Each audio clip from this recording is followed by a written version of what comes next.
Hi everyone, my name's Rosie Mead and I'm the founder and CEO of Musica Music and Wellbeing, which is a social enterprise which aims to support people living with dementia and their caregivers to use music in their daily lives. And I'm coming on today to talk to you about why music can be so powerful in dementia care and why music isn't just a nice to have. I think I kind of want to break that taboo around music. I think a lot of us have seen the benefits of music for individuals we care for or in our own lives as well. And yet it can still be seen as a nice to have. And so I'm kind of coming on today to demystify music, to explain a little bit more about why music can be so powerful in our own lives, as well as specifically in dementia care. I'm obviously going to be giving a brief overview of this, and there is so much more that I could talk to you about. So please do drop me a comment or a message after this video. Ask me more information. Let's get the conversation going. I'm really happy to share my own knowledge, my own experience, signpost you to other resources, because there's a wealth of information out there. I think often it's just sometimes hard to access or to digest the information because there is a lot of information out there. So let's start at the beginning of the day. I'm currently looking out at a really dreary, rainy day, and for me personally, this is a great time to be using music to kind of tailoring. We can be our own DJs, tailoring music to motivate ourselves, to get us into the day. And this is exactly the same in dementia care. So music at the beginning of the day can be particularly important.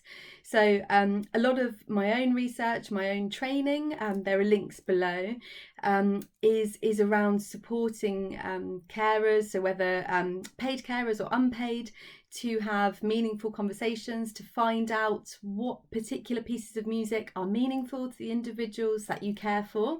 And then once you know that, you can then be using, set playlists that you've created or certain pieces that are meaningful. You can use that at the beginning of the day. So if you find that maybe washing and dressing is particularly challenging in the mornings, by using music that is familiar, that's meaningful to the individual that you're caring for, it can help to help them to feel more able to participate in this activity, to be washed, to be dressed. If you're singing to them, there's a lot of research to say about caregiver singing can really help to form that bond. A lot of my research is around musical connectedness, and I'll put another video on this topic later on.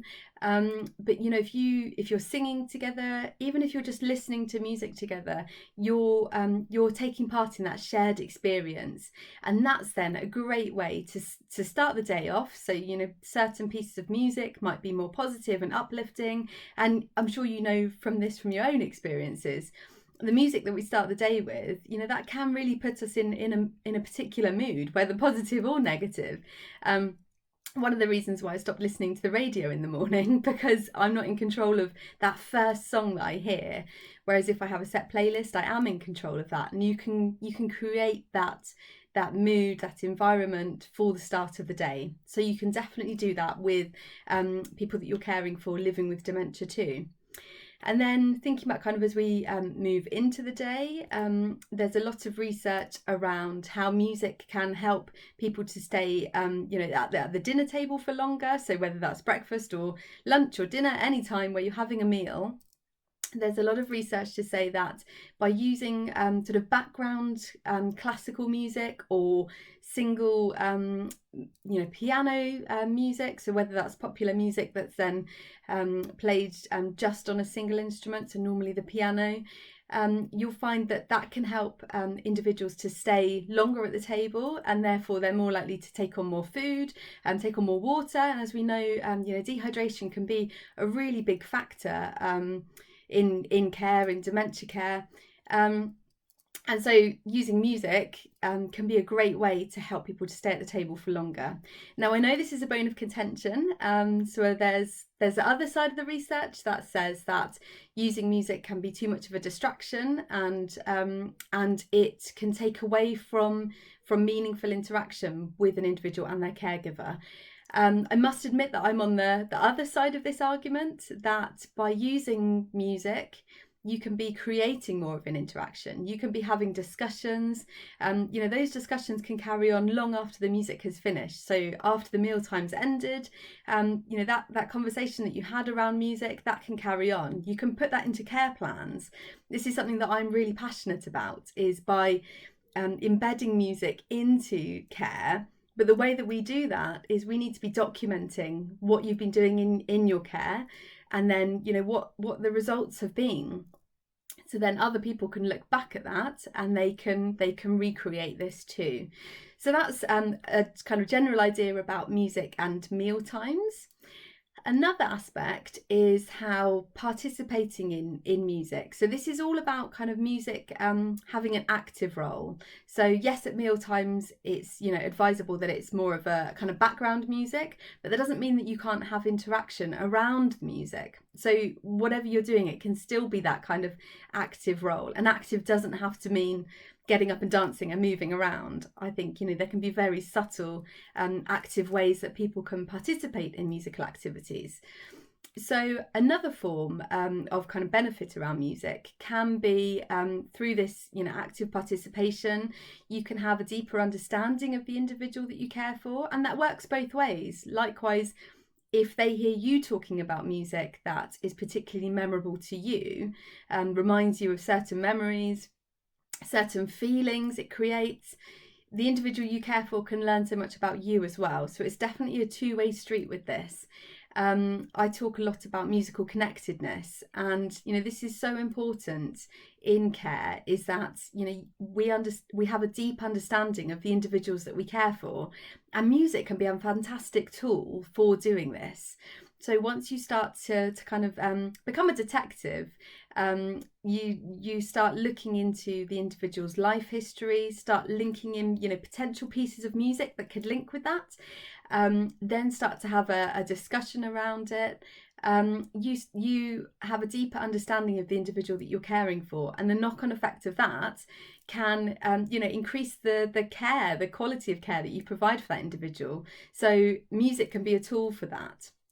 And I think that's something that I talk about a lot, is that music isn't necessarily the main focus. It's the way that you use the music, so as a tool for deepening your understanding, for improving the care that you provide to your individuals. And so that can be really important. It can strengthen bonds between you and the individual that you care for, but also for that individual and others around them.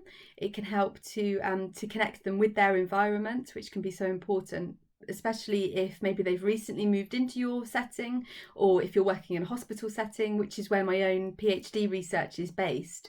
I've written a whole chapter around the disconnect that can occur in hospital environments, and the ways that music can help the individual to connect with that environment by using meaningful music, by helping to ground them, to remind them that they're still an individual. And it's really important that we empower the individuals that we care for, and music can be a great tool for that.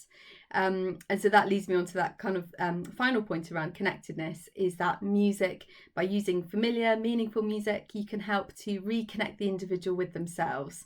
So they're connecting with you as caregivers, with others around them, with their environment, and then ultimately going back to reconnecting with themselves, which is just so important. Another aspect can be, obviously a knock-on effect of this connectedness is reducing isolation, reducing loneliness. Especially at the moment, people are really at risk of isolation and loneliness, even if you live in a care home full of other people. If you're not having that interaction that you perhaps were before COVID, especially family interaction.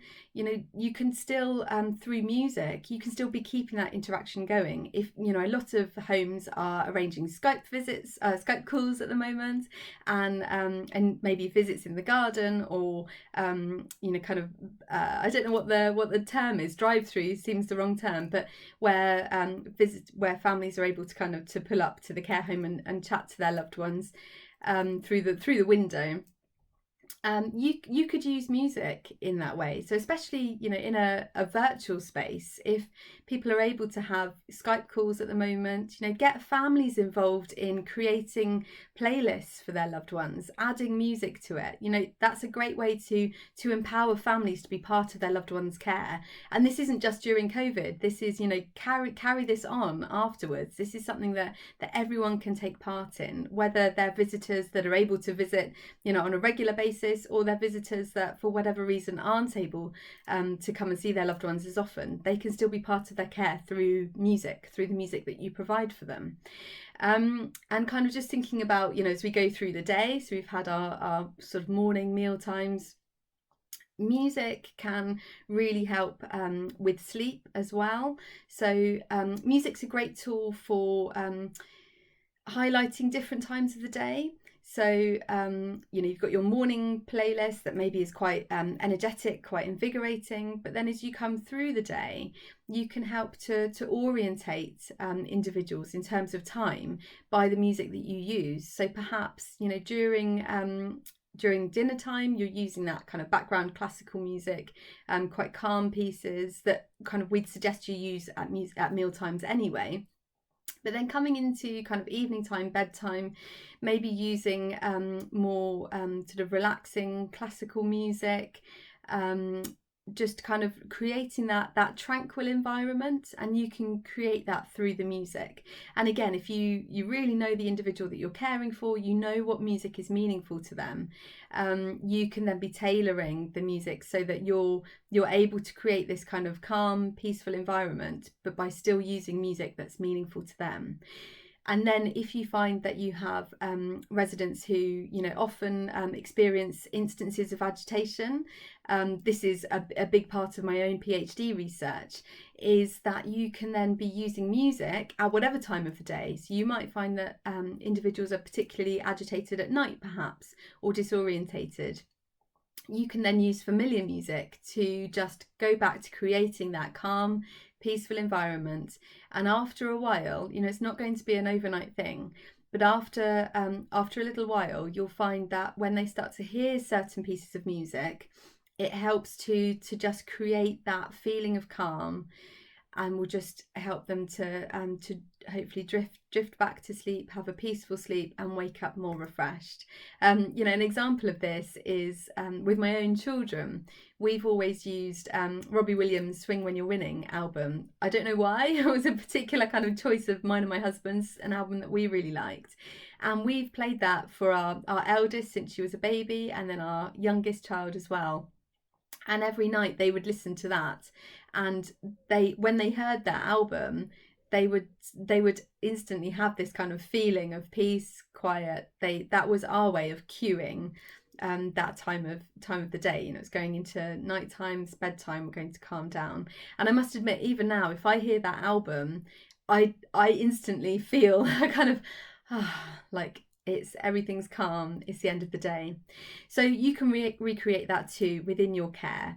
So I hope that that's kind of been useful for you. That's given you an overview of a little bit more about why music is powerful. There's a lot of talk about, music's magical, and it's wonderful to see the benefits in dementia care.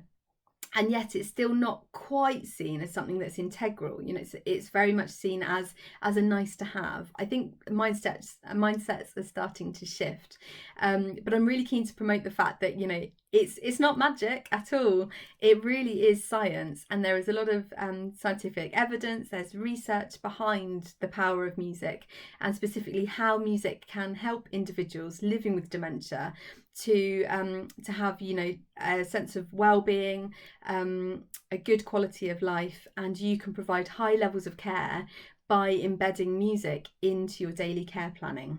So I hope that you enjoyed this video. Please check out our free online course, which is an introductory course to music and dementia. It's full of videos from me, from my podcasts. There are handouts in there. You have access to an online Facebook group with other caregivers, with musicians, with anyone that has an interest in music and dementia, for us all to come together to share ideas, share our own experiences, ask questions, ask for advice. It's a great support group on there.